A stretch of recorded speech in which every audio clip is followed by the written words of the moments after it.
लाज वाटते, लाज वाटते, लाज वाटते मला या भारतीय देशाचा नागरिक म्हणून घेण्याची आणि या महाराष्ट्र राज्याचा सुद्धा नागरिक म्हणून घेण्याची लाज वाटते. कुठे नेऊन ठेवला आमचा भारत देश आणि महाराष्ट्र राज्य? याला जबाबदार जसे हे शासन करते, राज्य करते, नेते पुढारी म्हणून घेणारे जबाबदार आहेत, त्याच्या अगोदर आम्ही तुम्ही सर्व जनता नागरिक सुद्धा जबाबदार आहोत. हो, ज्या ज्या वेळेला निवडणुका येतील, आता परवाच लोकसभा, विधानसभा, महानगरपालिका, नगर परिषदा या निवडणुका झाल्या. त्या निवडणुकांमध्ये आम्ही तुम्ही काय केलं? ज्या डॉक्टर बाबासाहेब आंबेडकरांनी या महामानवानी भारतीय संविधान लिहिलं, प्रत्येक नागरिकाला मान, सन्मान, अभिमान आणि स्वाभिमान असणाऱ्या मताच्या अधिकाराचं स्वातंत्र्य दिलं. त्या मताच्या अधिकाराचा वापर तुम्ही तुटपुंच्या पैशासाठी करता. ते मत गहाण ठेवता, विकता आणि वरून बोंब मारायची. या नेत्यानं काय केलं, या शासनानं काय केलं, या पक्षानं काय केलं?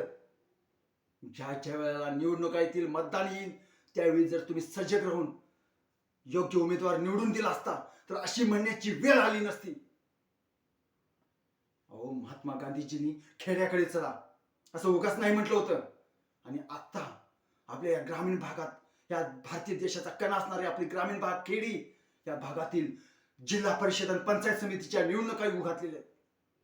आणि आपल्या मागे झालेल्या चुका सुधारण्याची नामी संधी तुम्हाला आता मिळत आहे.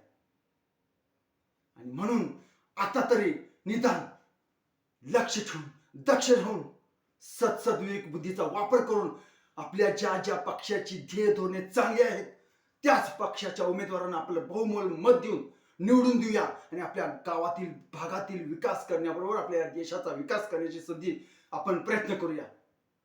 नाहीतर येणारी पिढी तुम्हाला माफ करणार नाही.